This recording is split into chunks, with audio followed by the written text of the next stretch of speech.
लागल्या फुटाने, आम्ही कसं काय घेणार आणि काय? आम्ही आहे त्या स्थितीत जे घरात आहे त्या घरातच मरू, आम्ही घरं सोडणार नाही. आम्ही घरं सोडणार नाही. जे लोक गेल्या 50 वर्षापासून ही नोटीस बेकायदेशीर आहे. माझे पैसे पूर्ण संपलेले, मी शुगरचा आणि बीपीचा पेशंट आहे.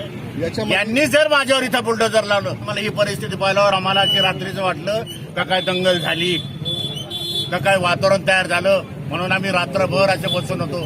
आणि राष्ट्रपती यांनी आदेश केलेला आहे ही जमीन सरकारची नाही. कामा नाही. तुम्ही असताना आम्ही घराचे बेघर झालो पाहिजे नाही.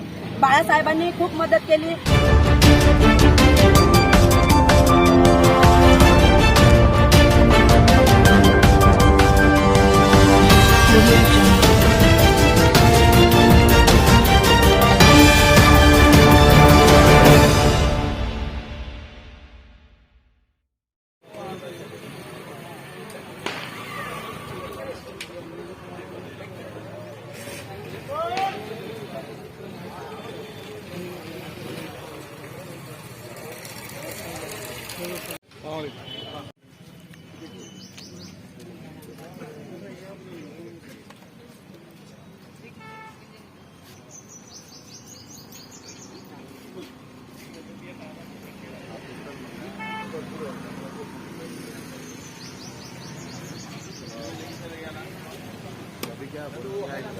केस कर रही है.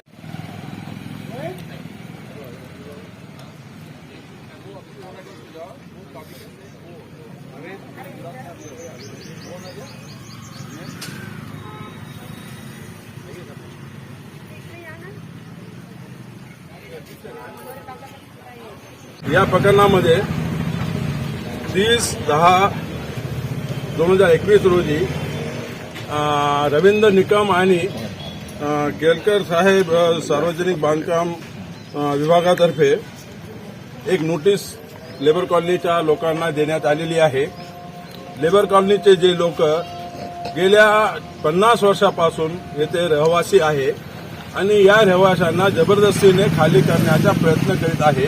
ही जी नोटीस देण्यात आलेली आहे ही नोटीस बेकायदेशीर आहे असं माझं म्हणणं आहे. मी ॲडव्होकेट आहे. या ॲडव्होकेटच्या धर्तीवरती आपल्याला म्हणतो.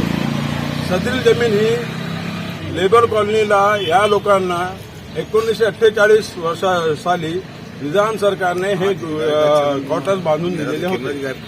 हे क्वार्टर्स सार्वजनिक बांधकाम मंडळ विभाग यांच्यातर्फे त्यांच्या कॉन्ट्रॅक्टरने हे तयार केले होते. ही जमीन सार्वजनिक बांधकाम विभाग यांची नसून ही जमीन निजाम यांची आहे. Survey number 215. हे मी म्हणत नाही, हे सर्वे सेटलमेंट कमिशनर किंवा जिल्हाधिकारी किंवा लँड रेकॉर्ड ऑफिसर SLR यांचे आदेश 1969 चे आदेश आहे की सर्वे नंबर 215 ही जमीन निजामची खाजगी मालमत्ता आहे. नंबर 1. आता या जमिनीचा ओरिजिनल मालक कोण? एक तर निजाम असणार किंवा महाराष्ट्र सरकार असणार.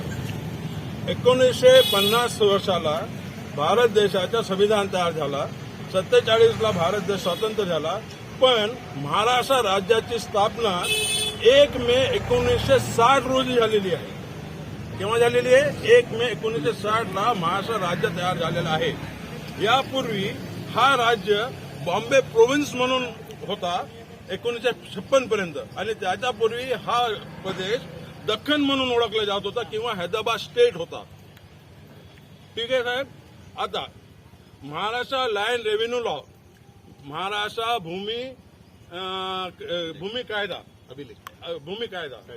1966 मध्ये महाराष्ट्र सरकारचा भूमी कायदा अस्तित्वात आला आणि हा अस्तित्वात आल्यानंतर पूर्ण जागेचे गटबंधनी झालेली आहे.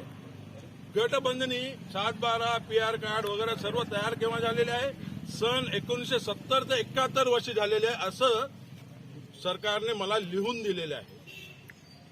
ही जमीन निजामची असल्यामुळे भारताचे राष्ट्रपती यांनी आदेश केलेला आहे की या जमिनीची पूर्ण चौकशी करून ही जमीन कोणाची आहे यासाठी विभागीय आयुक्त औरंगाबाद यांच्या अध्यक्षतेखाली चौकशी समिती नेमण्यात आलेली आहे.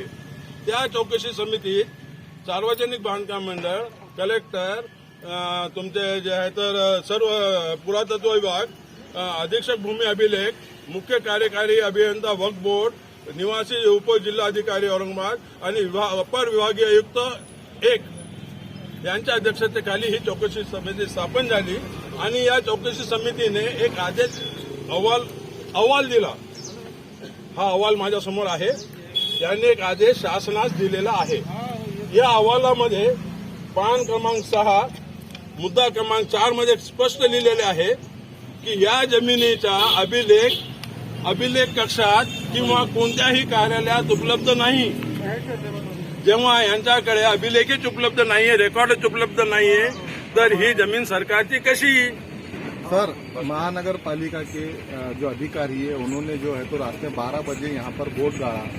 उसका उद्देश्य क्या हो सकता है? क्या उनकी मकसद है? क्यों ऐसा कर रहे हैं? उनका उद्देश्य ये होता है कि यहाँ के नागरिकों को जो है सामाजिक आर्थिक तकलीफ देना, यांची पिळवणूक करणे, यांच्यावर अत्याचार करणे, यांच्यावर अन्याय करणे, याकरिता हे सर्व नागरिक 8 तारखेला सोमवारी PIL म्हणजे पब्लिक इंटरेस्ट लिटिगेशन किंवा जनहित याचिका माननीय उच्च न्यायालयाचे खंडपीठ औरंगाबाद येथे दाखल करणार आहे.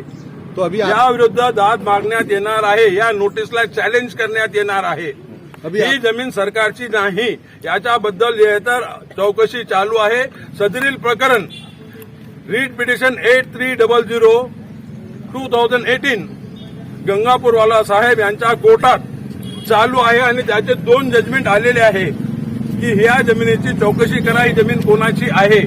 अभी फिर आगे आपकी क्या रणनीति है? जैसे 8 तारीख तक का टाइम दिया गया, तो कलेक्टर से आपकी क्या मांगनी? माझी ही मागणी आहे की हे लोक 15 वर्षापेक्षा जास्त या जमिनीवरती रहिवासी आहे, यांच्या कब्जात आहे. ऍडव्हर्स पोझेशन ऍक्ट प्रमाणे हे ऍब्सोल्यूट ओनर आहे, हे ओनर्स आहे. अशी मागणी आम्ही हायकोर्टमध्ये करणार आहे. ऍडव्हर्स पोझिशनचा कायदा भारतीय सरकारच्या आणि सुप्रीम कोर्टचे अनेक ज्याच्यामध्ये जजमेंट आहे.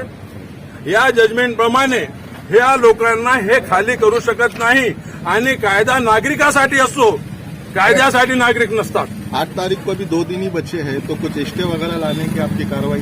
ती कारवाई आम्ही 8 तारखेला हायकोर्टमध्ये डायरेक्ट दाखल करणार व आज मेमोरंडम कलेक्टर साहेबांसमोर देणार आहे. आमचे आमदार, खासदार सगळ्या लोकांना आम्ही मेमोरंडम दिलेला आहे, अजून देणार आहे आणि शासनाला आम्ही पत्र पूर्ण देत आहे.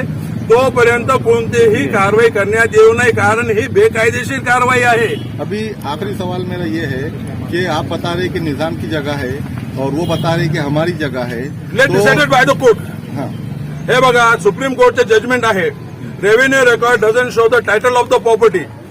टायटल दाखवण्याचा अधिकार कोणाला आहे? कोर्टाचे आहे. या चौकशी समितीच्या अहवालामध्ये स्पष्ट दिलेलं आहे पहिल्या पॅराग्राफमध्ये, जमीन कोणाची आहे, कुठे आहे, तुम्ही संबंधित कोर्टामध्ये न्याय घेण्यात यावा. जमिनीचा मालक डिसाईड करण्याचे अधिकार फक्त माननीय कोर्टालाच आहे, दुसऱ्यांना नाहीये. रेव्हेन्यू रेकॉर्ड किंवा महसूल रेकॉर्ड हा रेकॉर्ड टायटल शो करत नाही, तो फक्त रेव्हेन्यू जमा करण्यासाठी असतो, असं सुप्रीम कोर्टचे जजमेंट आहे. ये सब चीजें अगर सही है तो फिर इतनी बड़ी हिम्मत प्रशासन कैसा कर सकता है कि इतना बड़ा बोर्ड आकर के यहाँ पे गाड़ रहे हैं? हे बघा, प्रशासन अपना अपना काम कर रहा है. वो क्या एक साजिश है? लाइन ऑफ एक्शन लेके चल रहे हैं. Whatever it may be, let decided by court. न्याय कोण करणार? कोर्ट करणार. आमच्यावरती अत्याचार होत आहे, हाँ, आमच्यावरती अन्याय होत आहे, आम्ही कोर्टाला जाणार. तो आप मानते हैं कि जो प्रशासन कर रहा है वो लॉ के खिलाफ काम कर यस, रहा है? ऑलरेडी मैं तो बोला ना, I am challenge that notice में हम लोग खुद बोले सर्वे नंबर 215 है ये, तो 215 तो इनके माल के तो परचेज रजिस्ट्री बताना भाई. बीएनसी की है ना प्रॉपर्टी, तो परचेज रजिस्ट्री बीएनसी ने किससे क्या खरीदी? आप उन अधिकारियों के खिलाफ कोर्ट में जाएंगे जिन्होंने जो है तो आम जनता को त्यांच्या परेशान विरुद्ध किया है? फौजदारी व दिवाणी स्वरूपाची कारवाई करण्यासाठी मी ऍप्लिकेशन केलेलं आहे. ओके, ठीक. आपका पूरा नाम बोलिए सर. माझं नाव ऍडव्होकेट सय्यद वाजिदुल्ला रशीद. आप लोगों की आगे कार्रवाई? आम्ही घरं सोडणार नाही. ज्यावेळी जशी परिस्थिती निर्माण होईल, बरं का. एक तर मी 1980 मध्ये या घरात राहिलो नाही, बरं का. मला ज्या टायमाला यांनी मी रिटायर झालो 2008ला, त्यावेळेस यांनी माझ्याकडून कोणतीही एनओसी घेतली नाही. आणि नियम असा आहे की एनओसी घेतल्याशिवाय शासनाचे जे काही गरज देणं असतं ते देणं स्थगित करतात. तर त्यांनी मला बीएडसीनं नोटीस दिली नाही आणि माझ्या डिपार्टमेंटनं मला पूर्ण पेमेंट केलेलं आहे. परंतु मला आज मला रिटायर होऊन 14 वर्ष झालेले हे माझे पैसे संपले. त्यावेळेस जर माझा स्थगित ठेवला मला खाली केला असतं रिटायर झाल्यावर तर मला 10,000 रुपयामध्ये जवळ प्लॉट मिळत होता. आता माझी बायपास झालेलं आहे, माझे पैसे पूर्ण संपलेले आहे. मी शुगरचा आणि बीपीचा पेशंट आहे. यांनी जर माझ्यावर इथं बुलडोजर लावलं तर मी काही नाही, मी माझं फक्त आधार कार्ड घेऊन सरळ वृद्धाश्रमामध्ये जाणार आहे. बाकी आम्ही रोडवरती पडण्यासारखी आता माझी तर ताकद राहिली. तुमच्यासोबत हर्षनगरवाल्यांना पण सांगितलेलं आहे की तुम्ही पण खाली करा. हर्षनगरवाल्यांच्या मेहरबानीनीच आज आम्ही जिवंत आहोत. आज ते आमच्या दुःखाला त्या रोजी रात्री 2 वाजता इथं आले. हा धान्य परिवार आमच्याकरता धावून आला. माझा बीपी वगैरे डॉक्टर बोलून चेक केला. माझी बायको स्वयंपाक करत होती दिवाळीचा. त्या टायमाला ही परिस्थिती पाहिल्यावर आम्हाला अशी रात्रीचं वाटलं का काय दंगल झाली का काय वातावरण तयार झालं. म्हणून आम्ही रात्रभर असे बसून होतो. आणि सकाळी मग ते बोर्ड सकाळी पाहण्यात आले की हा काय मी गोंधळून गेलेलो माणूस आहे. तरी मेहरबानी एवढीच आहे बरं का की जे काही नियमानं होत असत. माझा मुद्दा हाच आहे का मला त्यावेळेस जर माझं पेमेंट थांबवून घेतलं असतं तर मला घर खाली करणं भाग पडलं असतं. याने कशाच्या आधारावरती मला पेमेंट दिला आणि तो पेमेंट आज माझा खर्च झाला, माझ्या बायपासवर खर्च झाला, माझ्या कुटुंबावर खर्च झाला. आता मी टोटल उघडा झालेलो माणूस आहे. आपलं नाव सांगा. माझं नाव वामन दादाजी आव्हाड. ओके. तारखेला तुम्हाला खाली करायचं आहे जरा काय सांगेल तुम्ही काय? दादा हे बघा, रोडवर येण्यापेक्षा जाणार कुठे पसारे घेऊन. मग इथेच यांच्याजवळ मेलेलं पुरेल नाही आम्हाला. यांनी इतक्या दिवसांनी का बरं शांत राहिले? एवढ्या लोकांना रिटायर झाल्यावर का काढलं नाही? यांच्याजवळ नियम नव्हते. पगार देणारे हेच होते ना, जसं वामन काकांनी सांगितलं त्या पद्धतीने. हे का असं वागताय? आणि यांना ऐन एवढ्या दिवसांनी शांत बसलं. ऐन दिवाळीच्या दिवसात पूर्ण आमचा सण त्यांनी असा कडू करून ठेवला. सणाचे गोडवा सुद्धा राहिला नाही. कोणाच्या घरात सणाचा स्वयंपाक नाही. सगळे हाल आवरतात. सगळ्यांना धाकधूक लागलेली. यात बीपीचे, शुगरचे, हार्टचे पेशंट आहे, कॅन्सरचे पेशंट आहे. आता हे जाणार कुठे? आमची जर एवढी कुवत असती की किराया भरून राहण्यासारखं तर तुम्ही अगोदर खाली केलं असतं तर तो वेळ वेगळा होता. आता मीटरनी 17,000 18,000 अशा मीटरने जागा भेटायला लागल्या फुटाने. आम्ही कसं काय घेणार आणि काय? आम्ही आहेच त्या स्थितीत, जे घरात आहेत त्या घरातच मरू. आम्ही घरं सोडणार नाही. तुमच्या जलीलने मुख्यमंत्रीला पत्र लिहिलं की आता हे थांबवा तुम्ही. असा सगळे राजकीय नेते आम्हाला सहाय्य करताय, सगळेच करताय. पण म्हणायचं हे सहाय्य करायचं तुम्ही इतकं होईपर्यंत का तुम्ही गप्प आमच्या बसलाय? माध्यमातून मुख्यमंत्रीला काय सांगाल? साहेब तुम्ही आमचे वाली आहात. तुम्हाला आम्ही फार विश्वासाने आमचे उद्धवसाहेब ठाकरे मुख्यमंत्री आहेत. तुमच्या राज्यात आमच्यावर हा अन्याय होता कामा नये. तुम्ही असताना आम्ही घराचे बेघर झालो पाहिजे नाही. बाळासाहेबांनी खूप मदत केली. साहेब तुम्ही बी आमच्या शिरी हात ठेवा. या गोष्टीचा सखोल अभ्यास करून आम्हाला न्याय द्या. आम्ही गेल्या 20 22 वर्षांनी आमची पिढी आम्ही राहतोय. आमचे पूर्वजही इथे होते, त्यांचे पूर्वजही इथे होते. या सगळ्या गोष्टीचा साहेब आपण अभ्यास करावा आणि हात जोडून कर जोडून तुम्हाला एवढीच विनंती की आमच्यासोबत न्याय करा. एवढंच सगळं उद्धव साहेबांना आम्ही विनंती करू. एक्चुअली में ये लेबर कॉलोनी विश्वास नगर का जो मसला है, तकरीबन यहाँ पे जो लोग रहते हैं तकरीबन यहाँ पे अंदाजा 250 से 300 क्वार्टर मौजूद है. और ये जो यहाँ पर जो लोगों ने गवर्नमेंट की सेवा की 50 साल से, इसमें से बहुत लोगों की डेथ हो चुकी है. और इनके विधवा, इनके मिसेज बोलो या इनके बच्चे बोलो, ऐसे यहाँ पे लोग 50 साल से तकरीबन रह रहे हैं. इनका दावा है. और 1913 में भी ऐसी कलेक्टर साहब की तरफ से एक नोटिस दी गई थी कि भाई ये घर को हम तोड़ने वाले हैं, डिजोल्व करने वाले हैं.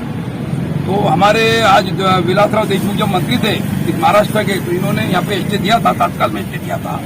तो जब से लेके आज तक यहाँ कुछ नहीं हुआ है. और 31 तारीख को महानगर पालिका की ओर से रात में 11 बजे यहाँ पर नोटिस लगाई गई कि भाई ये घर को 8 तारीख को तोड़ने वाले हैं दिवाली के मौके पर. तो यहाँ पर जो एरिया में जो लोग रह रहे हैं, जैसा भाई जिसके ऊपर 65 साल की है, जिसकी 70 की है, तो ऐसे महिला यहाँ पे हमारी बहुत से माँ बहनें जो बहुत दहशत में हैं, अभी बहुत परेशान हैं.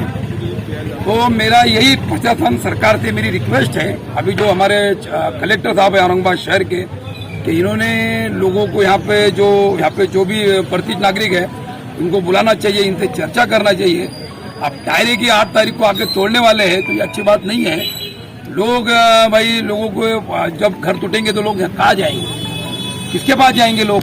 तो ऐसा इन्होंने परेशानी को देखते इन्होंने इस काम को रोकना चाहिए। और 8 तारीख को अगर जब यहाँ पूरा टीम महापालिका हो या कलेक्टर ऑफिस के जो लोग यहाँ आएंगे तो यहाँ पे जितने भी हमारा सर्वे हुआ है लोग बोले कि हम घर खाली करेंगे नहीं कोई भी कीमत में, हमारी जाए। और हम प्रशासन से ये रिक्वेस्ट करेंगे 8 तारीख को तोड़ो मत, अगर तोड़ेंगे तो लोगों से तो पैक होने चाहिए शाम में हमें जब तो उसकी चर्चा होगी। सर क्या मंशा होंगी इनकी? जैसे बता रहे कि निजाम की जगह है, गवर्नमेंट लैंड नहीं है ये, तो क्यों खाली करने पे प्रशासन इतना जोर दे रहा है? एक्चुअली में जो जगह है निजाम गवर्नमेंट की जगह है ये, यहाँ पे हर आदमी जिसके 70 साल के हमारे बुजुर्ग ने कहा कि भाई जगह निजाम की है, तो गवर्नमेंट के पास अगर माहिती मांगते हैं लेटर, आप भी अगर कोई भी माहिती मांगेगा तो ये बोलेंगे भाई हमारे पास इसका रिकॉर्ड नहीं है। जब इनके पास रिकॉर्ड नहीं, माहिती नहीं दे सकते तो ये सरकार इसकी मालक है नहीं ना, तोड़ने का अधिकार, तोड़ने क्या अधिकार है? इसमें क्या साजिश नजर आ रही है? सर हम यही तो बताना चाहते हैं कलेक्टर साहब को कि आप जो बीएनसी की अगर बीएनसी की मालिक है तो उन्होंने उनकी कागज जो टाइटल है उनके जो मालिकी हक जिसको बोलते उन्होंने बताना चाहिए ना आपको। भारत में के जितने भी हिंगोली, बीड़, परभनी, उस्मानाबाद जितने भी लेबर कॉलोनी है वो अपने अपने नाम पर हो चुके हैं। 1979 में जो जेआर निकला था भारत सरकार का, उसमें ये जो भी लोअर इनकम ग्रुप सोसाइटी के लिए लोगों के लिए जो बनाए गए थे ये अपने अपने नाम पे कर दिए गए हैं। फिर अभी रिसेंटली अभ्युदय नगर, काला चौकी बॉम्बे की हुई है, तो फिर और उस जेआर में औरंगाबाद का भी नाम है। फिर औरंगाबाद के पीछे स्ट्रक्चरल ऑडिट कब का है? 2015 में करना चाहिए था बोलकर उन्होंने ये 8 दिन में, ये 1 महीने में स्ट्रक्चरल ऑडिट किया। 2015 का लेटर है और वो 8 दिन के अंदर डिसीजन ले रहे, किसी को नोटिस नहीं, कुछ नहीं। अभी कल दिवाली और आज रात को उन्होंने पोस्टर और बैनर लगा दिए और उसके ऊपर नोटिस लगा दिए। तो ये बिल्कुल ये प्रशासन के क्यों समझ में नहीं आ रहा है? यानी केंद्र शासन, राज्य शासन की ये भूमिका है कि जो बेघर है उनको घर दिया जाए, जो रहेंगे और गरीबों के घर तोड़ के वो स्मार्ट सिटी बनाना चाहते हैं। तो ये बात कुछ यहाँ की जनता को पटती नहीं है। कलेक्टर साहब पॉलिटिकल लीडर को बुलाकर चर्चा करते हैं। बिल्कुल सही है कि इम्तियाज जलील साहब, अंबादास दानवे साहब, संजय केनेकर साहब सभी हमारे फेवर में, सभी राजकीय नेता हमारे साथ है, सभी जनता हमारे साथ में, इसीलिए हम आज 50-60 साल से यहाँ रहते हैं और रहेंगे। और दूसरी बात हमारी ये कहना है कि कलेक्टर साहब ने हमारी जनता को, जो लेबर कॉलोनी संघर्ष समिति है, उनको बुलाना चाहिए या खुद स्वयं हमारे पास आना चाहिए और हमारे पास क्या प्रूफ है, हमारा मालिकी हक कैसे उसके ऊपर बनता है या उनका कैसे मालिकी हक इसका ऊपर है, उन्होंने हमसे चर्चा करके इसमें से कुछ आउटपुट निकलना चाहिए और लोगों को बेघर करने के बजाय, और वो भी दिवाली में, शर्मनाक बात है, धिक्कार है ऐसे शासन पर।